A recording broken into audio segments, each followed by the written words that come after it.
ओम शांति। विषय है अंतिम समय की ऊंची उड़ान। बाबा से पूछा गया था, बाबा इस वर्ष को क्या नाम दे? बाबा ने कहा,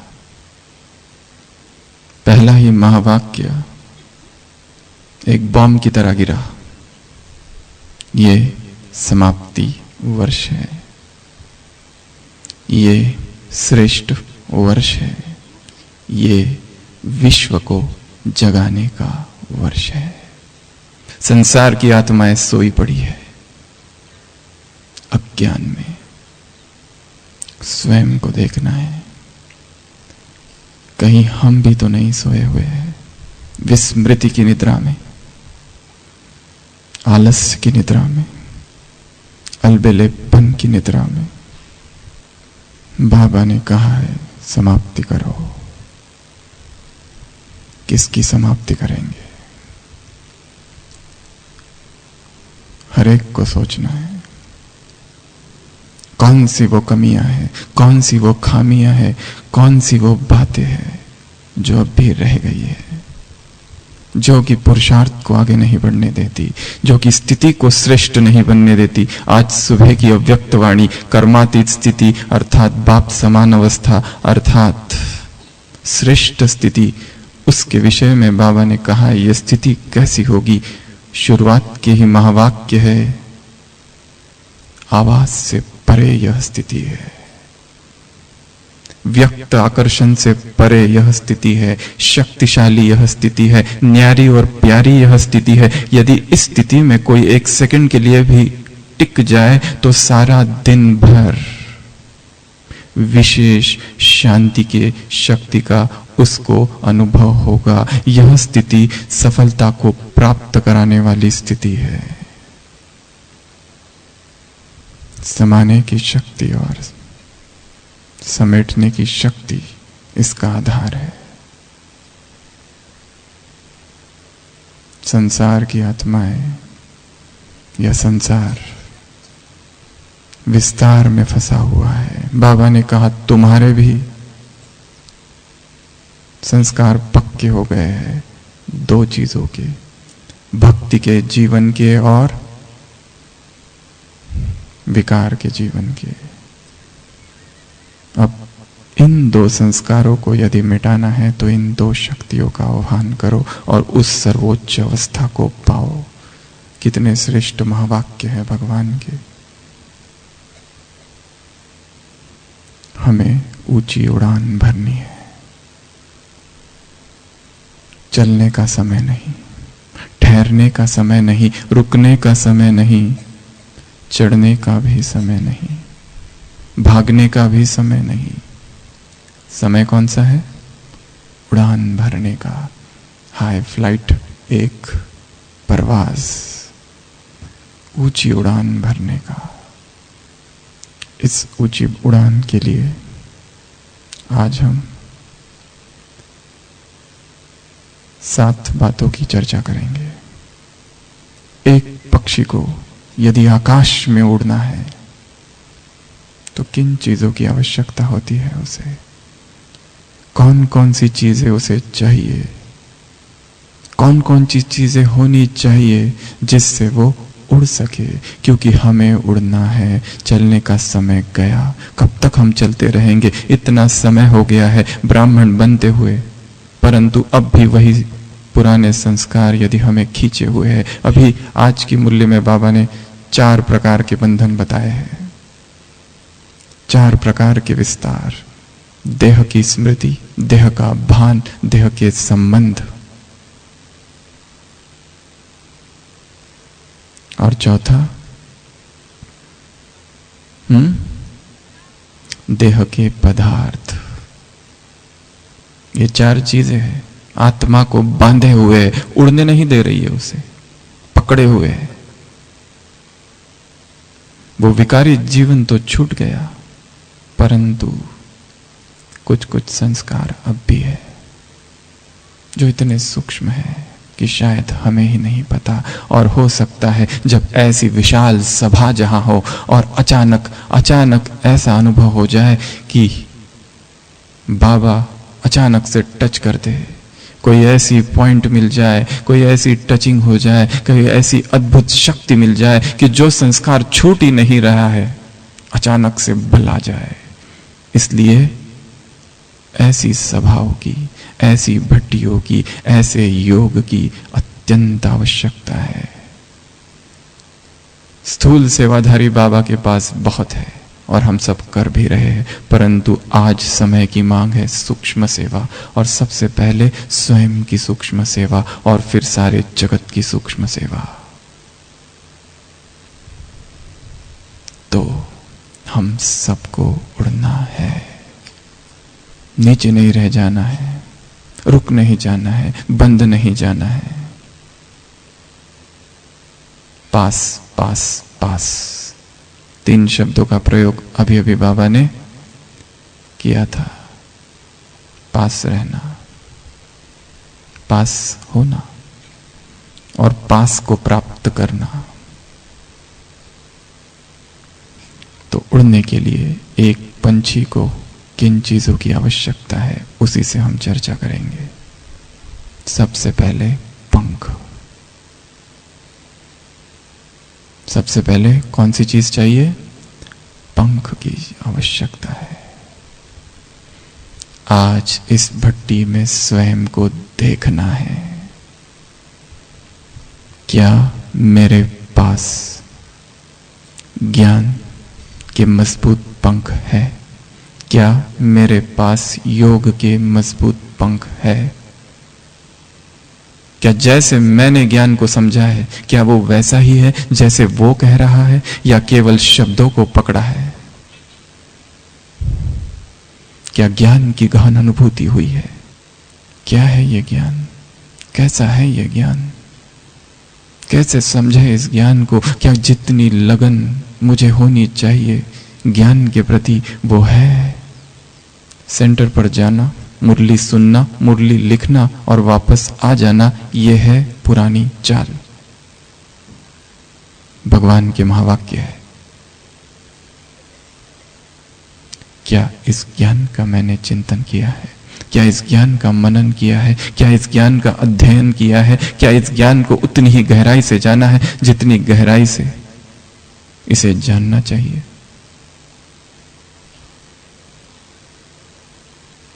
क्यों दादी जान की जब बैठती है और क्लास कराती है तो अचानक क्लास के बीच में उस दिन की मुरली का या कुछ दिन पहले की मुरली का कोई एक पॉइंट अचानक से सुना देती है? ये कौन सी पावर है? कैसा ज्ञान को अपने अंदर धारण करके रखा है? कैसे अपनी बुद्धि को कितना स्वच्छ और पवित्र बना के रखा है? क्या मैंने अपनी बुद्धि को ऐसा स्वच्छ, ऐसा पवित्र बनाया है? क्या ज्ञान को ऐसा रग रग में समाया है कि ज्ञान की वह बुलबुल निरंतर टिकलू टिकलू ही करती रहे, व्यर्थ कुछ आए ही ना? निरंतर ज्ञान का चिंतन, निरंतर ज्ञान का मनन, निरंतर बुद्धि में केवल और केवल ज्ञान गूंजता रहे। क्या ज्ञान के पंख मैंने मजबूत किए हैं? जब तक ज्ञान के पंख मजबूत नहीं, तब तक हम नहीं उड़ पाएंगे। इसके लिए आज से सभी को एक नई आदत डालनी है, और वो आदत है चिंतन की। कौन सी आदत? चिंतन की। मुरलियां बहुत लिख ली, डायरिया बहुत भर दी। अब क्या करो? उस ज्ञान का मनन करो, उस ज्ञान का चिंतन करो। प्रकृति के सानिध्य में जाओ। ऐसा प्रकृति का सानिध्य इस संसार में और कहां होगा, जहां बैठकर ज्ञान को समझो। क्या है, क्या कह रहा है भगवान मेरे लिए? क्या कह रहा है? क्या मैंने शब्दों के अर्थों को समझा है, वाक्य के अर्थों को समझा है, गुणार्थ को समझा है, भावार्थ को समझा है? कहीं व्यर्थ के चिंतन में, पर के चिंतन में, पर के संग में मेरा संगम का अमूल्य समूह समय बर्बाद तो नहीं हो रहा? तो सभी को एक आदत डालनी है। कौन सी? चिंतन की, मनन की, अध्ययन की, मुरली का अध्ययन करना है। जैसे विद्यार्थी स्टडी करते हैं पोस्ट ग्रेजुएशन में, एंट्रेंस एग्जाम की स्टडी करते हैं, जैसे विद्यार्थी अध्ययन करते हैं अपने किसी एग्जाम के लिए, पढ़ाई के लिए, क्या मैं वैसी ही पढ़ाई कर रहा हूं? क्या वैसा ही पैशन, वैसा ही जुनून, वैसा ही नशा मुझे पढ़ाई के विषय में है? या पढ़ाई मुरली सुन ली, डायरी में है बस? क्या उसके विषय में सोच रहे हैं कि आज बाबा ने ये कहा है, उसका क्या अर्थ हो सकता है? मुरली के किसी भी एक पॉइंट को ले लेना, जैसे आज कहा ना उम्मीदवार, क्या मेरे जीवन में ऐसी होपलेसनेस की अवस्था कहीं पर है? आज बाबा ने कहा विकार, तुम्हारे स्वप्न भी पवित्र हो। क्या मेरे जीवन में मेरे स्वप्न भी इतने पवित्र हो गए, किसी भी तरह की अपवित्रता ना हो, ऐसी संपूर्ण पवित्रता क्या मैंने अपने अंदर धारण कर ली है? या मेरा ब्रह्मचर्य या मेरी पवित्रता बार बार किसी भी चीज से खंडित तो नहीं होती? क्या ऐसा अखंड ब्रह्मचर्य का, ऐसा अखंड पवित्रता का व्रत मैंने धारण किया है? तुम होली हंस हो, पवित्र जीवन है तुम्हारा। तुम्हारी ड्रेस भी, ये परिधान जो तुमने धारण किया है वो भी पवित्र है। पवित्रता ही मूलाधार है इस ब्राह्मण जीवन का। यदि वो ही हिल रहा है तो क्या हम भगवान की आशा पूर्ण कर सकेंगे? मुरली का वाक्य लो और चिंतन करो। मुरली का वाक्य लो, शब्द लो, भाव लो और चिंतन करो, मनन करो, कंट्रास्ट करो, अपने जीवन को देखो और रुको। दिशाहीन जो भटक रहा है जीवन, उसको रोकना है। एक यात्री कभी अफ्रीका के जंगल की यात्रा करता था और यात्रा करने से पहले वो एक जगह गया, एक दुकान में, और कहा कि मुझे एक यात्रा सूचक यंत्र चाहिए, दिशा सूचक यंत्र, एक कैंपस, एक ऐसा एक यंत्र दो। तो उस दुकानदार ने उसे एक यंत्र दिया जिसके ऊपर तो दिखाई दे रहा था कहां जाना है और कहां नहीं जाना है, ऐसा वो यंत्र था। परंतु उस यंत्र के पीछे एक आईना भी था। तो उस व्यक्ति ने कहा कि ये आईना किस लिए? ये कोई सौंदर्य का प्रसाधन तो नहीं है, यह तो दिशा दिखाने का मार्ग है, आईना किस लिए रखा है? तो दुकानदार कहता है ऊपर का जो कांटा है और जो कैंपस है, वो जो कंपास, वो इसलिए है कि तुमको दिशा दिख सके। दिशा सूचक यंत्र किस लिए है? ताकि तुमको दिशा वो बताए। और पीछे का आईना इसलिए है कि कौन दिशा भटक गया है वो देखने के लिए। कहां जाना है शायद पता है, पर कभी कभी हम स्वयं को ही भूल गए। मैं कौन, कहां भटक गया हूं? ब्राह्मण बन गए, पवित्रता को धारण कर लिया, आगे बढ़ रहे हैं, सेवाओं में दिन रात लगे हुए हैं, परंतु ज्ञान का चिंतन कहीं ना कहीं छूट गया है। ज्ञान का मनन कहीं ना कहीं छूट, ज्ञान की चर्चा करना कहीं ना कहीं छूट गया है। अव्यक्त महावाक्य है बाबा के, ब्राह्मणों का कर सोने से पहले लोग या उससे ज्यादा बैठे, चाहे सेवा केंद्र पर रहने वाले या बाहर, परंतु ज्ञान की चर्चा अवश्य करें। जब तक ज्ञान मुख से नहीं निकलता उसकी धारणा भी नहीं हो सकती। शब्द शब्द मुख से निकले जो उसके मुख से निकला है, परमात्मा शब्द हमारे शब्द बन जाए तो ज्ञान के पंख मजबूत करने के लिए दो चीजें, चिंतन और चर्चा, डिस्कशन। जो लोग अपना एक ग्रुप बना सकते हैं बनाएं। रात्रि सोने से पहले ये चर्चा करें कि आज बाबा ने वरदान में क्या कहा था, आज सारी मुरली में कौन सी शक्तिशाली पॉइंट थी, और इस शब्द का अर्थ क्या है मुझे समझ में नहीं आया। बाबा ने ये क्यों कहा, किस अर्थों से कहा, क्या वाक्यार्थ क्या है, भावार्थ क्या है, गुणार्थ क्या है, शब्दार्थ क्या है।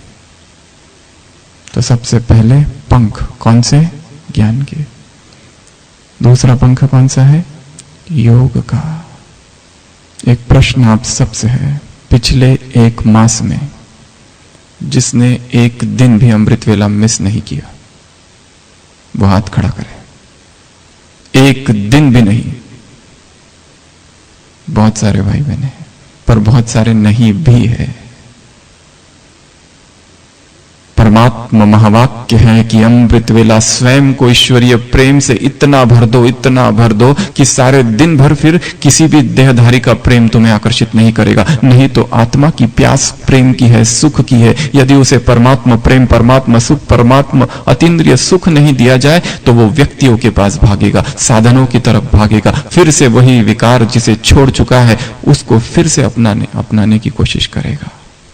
इसलिए एक दिन भी मिस ना हो। इस भट्टी से दृढ़ संकल्प करना है आज से। अव्यक्त मास चल रहा है, इस मास में जो कुछ किया जाएगा, जो संकल्प किए जाएंगे वो पूर्ण होंगे, सिद्ध होंगे। तो इस सभा में, इस मास में, इस पवित्र पुनीत भूमि में यह संकल्प यदि किया जाए कि आज के बाद कभी भी अमृत वेला मिस नहीं करेंगे, चाहे कुछ भी हो जाए।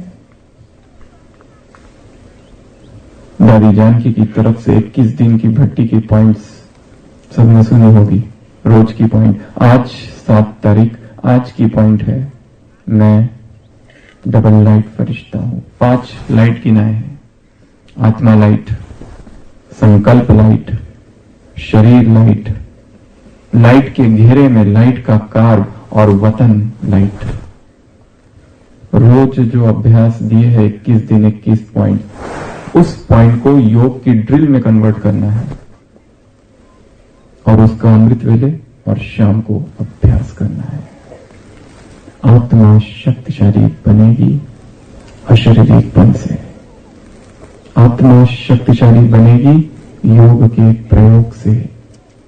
योग की भट्टी में देह को तपाना है। यह देह भोग विलास के लिए नहीं है। ब्राह्मण जीवन उस चीज के लिए नहीं है जिस चीज के लिए संसार अपने देह को व्यर्थ कर रहा है। हमारी यह देह अत्यंत मूल्यवान है क्योंकि इसी में बैठकर हमने उसको पाया है और इसी को हमें तपाना है तपस्या से। तो पहले चाहिए पंख, 2 पंख, ज्ञान के और योग के। दूसरा एक प्रश्न है नुमाशाम का योग। 6:30 से 7:30 या 7 से 7:30, जिन्होंने एक मास में कभी भी मिस नहीं किया वो हाथ खड़ा करेंगे। इसमें थोड़ा कम है। जैसे सुबह का अमृत वेला शक्तिशाली होता है वैसे शाम को भी शक्तिशाली बना दो। जो परमात्मा प्रेम की ज्वाला सुबह जलती है वैसी ही शाम को भी हो।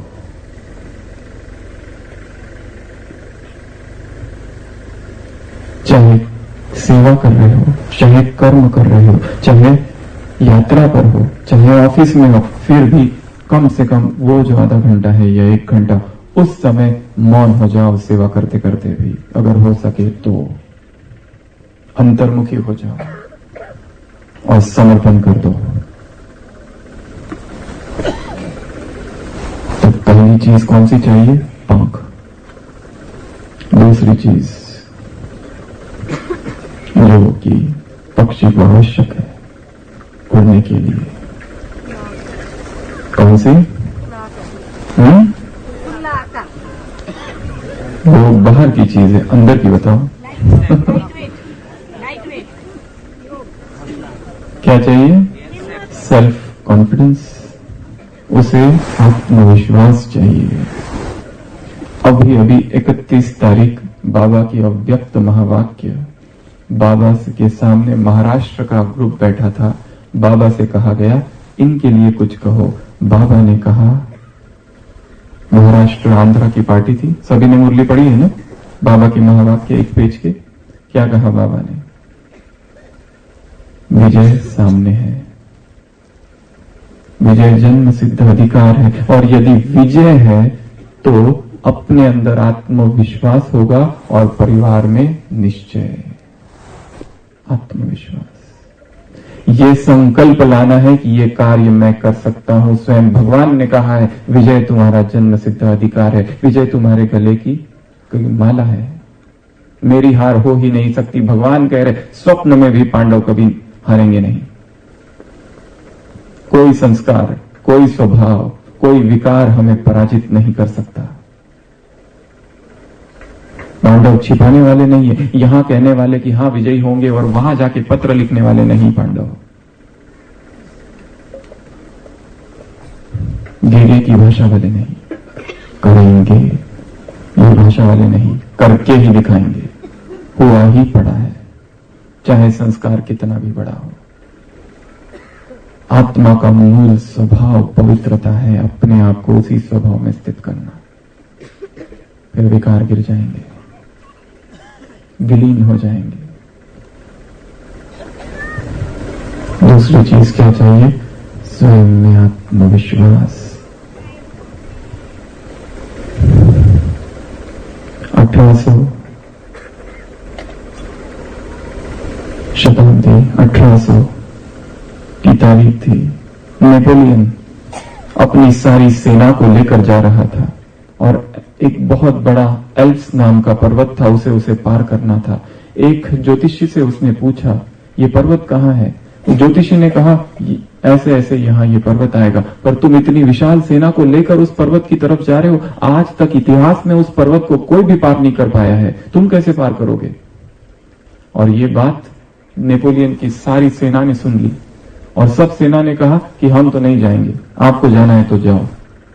क्योंकि जिस पर्वत को आज तक कोई पार नहीं कर पाया, इतना खतरनाक वो पर्वत है, हम उसको कैसे पार करेंगे? तो नेपोलियन ने उनसे कहा कि आप लोगों ने उस पर्वत को देखा है? उन्होंने कहा नहीं देखा। तो वो कहता है मेरे पास नक्शा है, चलो मैं तुमको दिखाता हूं। जब वो पर्वत आएगा तब तुम वापस लौट जाना, मैं अकेला चला जाऊंगा। तो इस बात में वो लोग राजी हो जाते हैं और वो आगे बढ़ते हैं। और एक पर्वत आता है तो वो सैनिक पूछते हैं क्या यही वो एल्प्स नाम का पर्वत है? वो कहते हैं नहीं, मैं नक्शे में देख रहा हूं, ये थोड़ी ना वो एल्प्स है, एल्प्स तो बहुत बड़ा है और वो आगे आने वाला है, ये तो छोटा मोटा पर्वत है।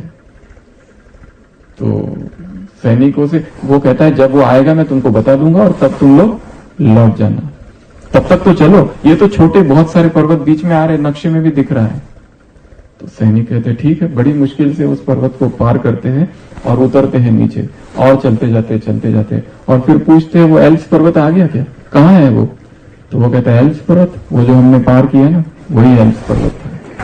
मन की बात है, मन ने यदि मान लिया कि बहुत कठिन है तो कठिन है, परंतु मन को यदि हम ये स्वीकार करा दे कि ये भगवान कह रहा है तो एक नई ऊर्जा, एक नया आत्मविश्वास, एक नया सेल्फ कॉन्फिडेंस आ जाएगा कि हम भी वैसे ही महान योगी बन सकते हैं जैसे भगवान चाहता है। शक्तिशाली स्थिति आज की मुरली, कर्मातीत स्थिति, न्यारी स्थिति, प्यारी स्थिति, ये स्वप्न नहीं है, हो सकता है। आवाज से परे स्थिति, व्यक्त आकर्षणों से परिस्थिति हो सकती है, क्योंकि भगवान कह रहा है। उसके महावाक्य झूठे नहीं हो सकते और वो मुझे कह रहा है कि तुम कर सकते हो। शब्दों में ही उसकी नशा है, पावर है। तो दूसरी चीज क्या चाहिए? आत्मविश्वास। तीसरी चीज उड़ने के लिए हल्कापन। क्या चाहिए? हल्कापन। हर वो चीज हमें भारी करती है, हर वो संकल्प, हर वो संस्कार, हर वो वार्तालाप, हर वो दृश्य हर वो विकार का अंश संकल्प करना है, उसका हम त्याग कर देंगे। कौन सा ऐसा संबंध बना रखा है इस परिवार के अंदर की अंदर ही, बाहर भी या इस परिवार के अंदर ही, जो कि बंधन बन गया है, संबंध ही बंधन बन गया है। नाम ऊपर से सेवा का रखा है, पर अंदर दुखी है आत्मा और बंधन हो चुका है। स्वयं को हल्का कर देना है, नहीं तो उड़ाएं नहीं उड़ सकेंगे। एक लाइटनेस, एक हल्कापन लाना है। चौथा, उड़ने के लिए पंछी पिंजरे में नहीं चाहिए। यदि पंछी पिंजरे में है तो उड़ नहीं सकेगा। ब्राह्मण जीवन के कौन कौन से पिंजरे हैं? कहीं नाम की कामना में तो नहीं फंस रहा, काम उसका और नाम हमारा, ऐसा तो संकल्प नहीं। देह के संबंध, देह के पदार्थ, देह का भान, देह का अभिमान, देह का अहंकार, देह की भाषा, देह का स्थान, देह के भोग, देह की वासनाएं, देह की तृष्णाएं, देह की इच्छाएं, देह देह देह। कहीं ये देह ही समाया हुआ तो नहीं है मन बुद्धि में? सारे पिंजरे, सूक्ष्म इच्छाएं, सूक्ष्म कामनाएं। हमने बहुत सेवा की पर किसी ने देखा नहीं और हमारी कोई स्तुति नहीं कर रहा है। अरे भगवान सब देख रहा है, कोई देखे या ना देखे, हमें किसी से क्या? हमें तो दधीची ऋषि मिसल सब कुछ स्वाहा कर देना है यहां पर। ये संकल्प ही बंधन तो नहीं। बुद्धि को हमेशा बेहद में रखो, बाबा ने कहा है। ये भूमि जो इंद्रप्रस्थ यहां बन रहा है, एक दृश्य सभी को अभी से अपने मन में लाना है। ये भूमि केवल गुजरात की भूमि नहीं होगी, भारत की नहीं होगी, अभी तो विश्व की होगी। और विश्व की सारी आत्माएं यहां आएगी उनका कल्याण करने के लिए। जो जो आत्मा इसमें सहयोगी होगी और जो जितनी गुप्त होगी, भगवान की लिस्ट में सबसे आगे उसका नाम होगा। भगवान भी उन्हें याद रखेगा कि जब मैं धरा पर आया था, कौन सी वो महान आत्माएं थी जिसने अपना सर्वस्व बलिदान कर दिया, अर्पण कर दिया। कितना प्यार करता होगा उन आत्माओं से। ये है वो आत्माएं जिन्होंने अपने जीवन को अर्पण कर दिया, अपने यौवन को यज्ञ की वेदी पर स्वाहा कर दिया। यदि हम उतना न करें, कम से कम सहयोग की तो बन सकते हैं, कम से कम विघ्न तो ना बने, कम से कम हमारे संकल्प तो विघ्न ना बने। सभी पिंजरों से स्वयं को मुक्त करना है।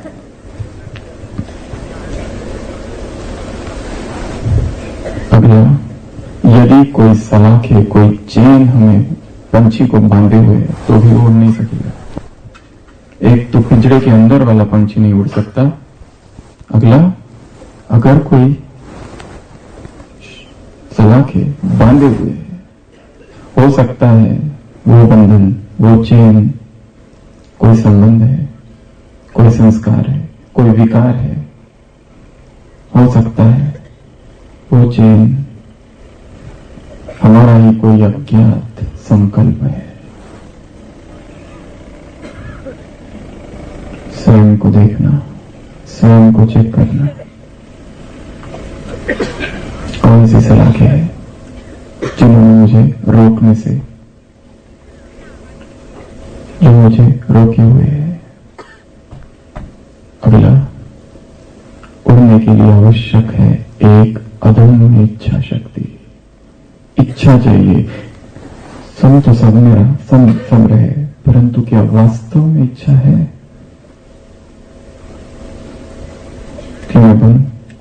देयर इज अ वे। जिस मार्ग को करना है वो कैसे भी करेगा। दिखाया है वो दशरथ मांझी, इतना बड़ा पर्वत था, पर्वत को काट दिया उसने। असंभव से कार्य लोगों ने किए हैं संसार में, अदम्य इच्छा शक्ति के आधार से।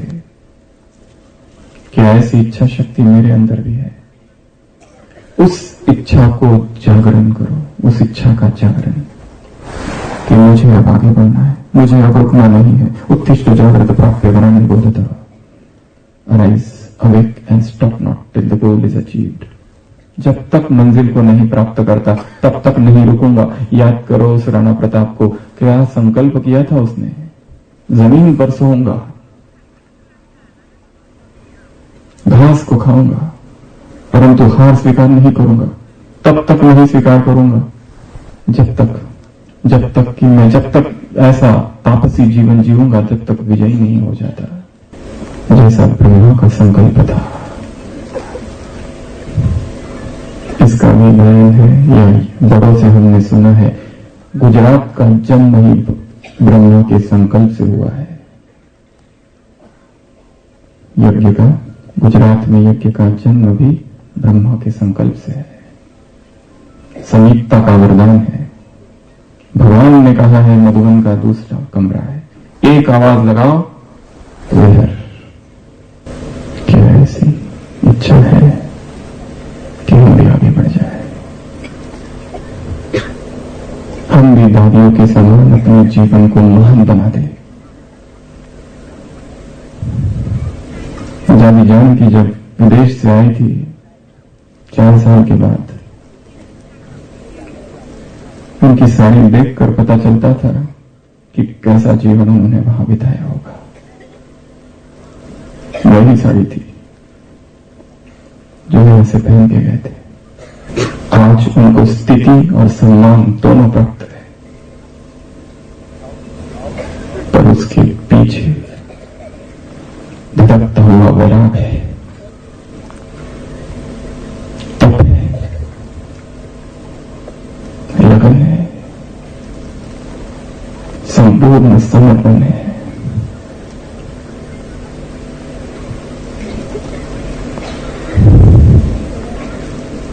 और एक अंतिम चीज उड़ने के लिए जो आवश्यक है, 7वीं, वो है पुकार, द डिवाइन कॉल। क्या हमने ऐसी पुकार सुन ली है? ये कविता हमें बहुत पसंद है, हरिवंश राय बच्चन की लिखी हुई। छोड़ घोंसला बाहर आया, देखी डाले देखी पात, और सुनी जो पत्ते हिलमिल करते हैं आपस में बात। मां क्या मुझको उड़ना आया? पक्षी का छोटा सा बच्चा क्या कहता है? घोंसले से बाहर निकला और उसने क्या देखे? डालियां देखी, पत्ते देखे, और सुनी जो पत्ते हिलमिल करते हैं आपस में बात। और उसने मां से पूछा, मां क्या मुझको उड़ना आ गया?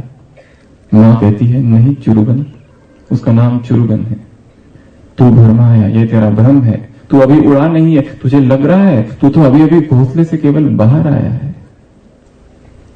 डाली से डाली पर पहुंचा, देखी कलियां देखे फूल, ऊपर उठकर फुगनी जानी, झाड़ का जो सबसे ऊपर का भाग होता है, नीचे झुककर जाना मूल। फिर से कहता है, मां क्या मुझको उड़ना आया? पहले घोंसले से बाहर आया और अब एक डाली से दूसरी डाली पर जाने लगा। कलियों को देखा, फूलों को देखा, ऊपर से नीचे तक पहुंचा। फिर से प्रश्न पूछा, मां क्या मुझको उड़ना आया? मां ने क्या कहा? नहीं चुरुगन, तू भरमाया। मुरलियां बहुत सुन ली, सेवाएं भी कर ली, परंतु मां क्या मुझको उड़ना आया? मां कहती है, नहीं चुरुगन, तू भरमाया, ये शायद तेरा भ्रम है, इसे तीव्र पुरुषार्थ मत समझना। अभी जो तू कर रहा है ये तो कुछ भी नहीं है, अभी तो खाली तुम एक डाली से दूसरी डाली पर कूद रहे हो और उसी को सोचते हो मैंने बहुत सेवाएं कर ली। कच्चे पक्के फल पहचाने, खाए और गिराए काट, खाने गाने के सब साथी देख रहे हैं मेरी बाट। मां क्या मुझको उड़ना आया? अब वो फल खाने लगा है, सेवाएं बहुत की, तारीफ भी होने लगी है, ये भाई बहुत अच्छा है, ये माता बहुत सेवा करती है, ये कुमारी एकदम दिव्य गुणों से संपन्न है, अवश्य ही ये तो सर्वश्रेष्ठ ब्रह्मा कुमारी बनने वाली है। ये कुमार तो ऐसा कभी तपस्वी कुमार देखा ही नहीं। और जब तारीफ सुनी तो हमारी भी थोड़ी सी कि हम भी कुछ है। कच्चे पक्के फल पहचाने, खाए और गिराए काट, खाने गाने के सब साथी देख रहे हैं मेरी बाट। मां क्या मुझको उड़ना आया? नहीं चुरुगुन तू भरमाया, ये भी तेरा भ्रम है।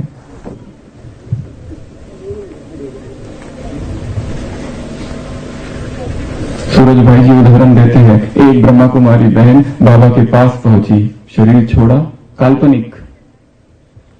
बाबा ने पूछा, बच्ची तुमने क्या क्या किया? उसने नहीं बताया, बाबा पूछ रहे।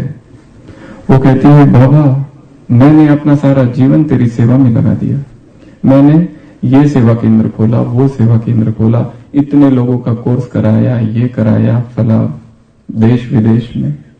भगवान ही कह रही है, बाबा ने पूछा, वो तो खाली बता रही है कि मैंने ऐसा ऐसा किया। फिर इतनी सारी कन्याएं निकली, फिर हम सब ने मिलकर ऐसी भी सेवा की, वैसी भी सेवा की। सारा सुनाने के बाद बाबा कहते हैं, बच्ची ये सब मैं कर रहा था, तुमने क्या किया? कहीं हमारी दशा भी तो ऐसी तो नहीं? बाबा तो हमसे कहे कि बच्चे बोलो तुमने क्या क्या किया। हम कहे, बाबा मैंने सुबह का नाश्ता छोड़ के मैं दिन रात सुबह सेंटर पर सेवा करते रहा। रिट्रीट सेंटर खुल रहा था, सुबह से लेकर रात तक इधर सेवा करता रहा। यहां प्रदर्शनी थी, सुबह से लेकर दोपहर तक समझाते रहा। फिर ये किया, और लास्ट में भगवान यदि कह दे, बच्चे ये तो मैं कर रहा था, तो उस तरु से इस तरु पर आता जाता हूं धरती की ओर, दाना कोई कहीं पड़ा हो चुन लाता हूं ठोक ठटोर। मां क्या मुझको अब उड़ना आया? अब थोड़ा और आगे बढ़ गया है। अब क्या कर रहा है? एक झाड़ से दूसरी झाड़ पर जा रहा है। जाता हूं धरती की ओर, फिर धरती नीचे उतरता है, दाना भी लेके आता है, अच्छे जिज्ञासियों को भी लेके आ रहा है। ये है। और जिन जिनका हमने कोर्स कराया, जिनकी हमने सेवा किया, वो बहुत अच्छे आगे चल रहे हैं। चुन लाता हूं ठोक ठटोर।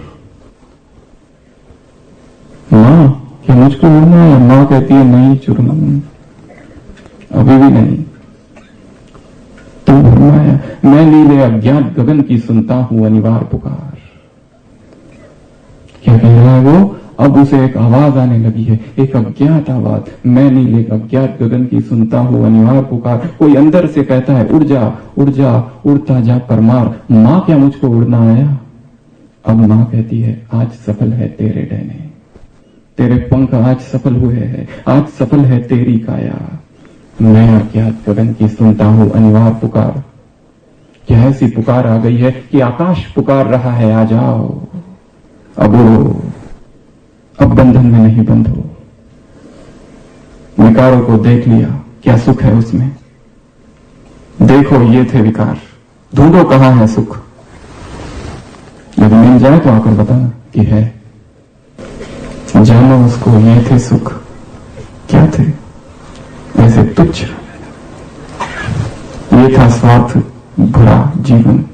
कौन सा सुख? मैं अज्ञात गगन की सुनता हूं अनिवार्य पुकार। ऊर्जा ऊर्जा परमार। मां क्या मुझको उड़ना आया? आज सफल है तेरे डैने, आज सफल है तेरी काया। ऊर्जा अपने आप को तैयार भी करना है उस अव्यक्त आवाज को सुनने के लिए। वो आवाज उतरेगी हृदय में और फिर हमें कोई रोक नहीं पाएगा। ओम शांति।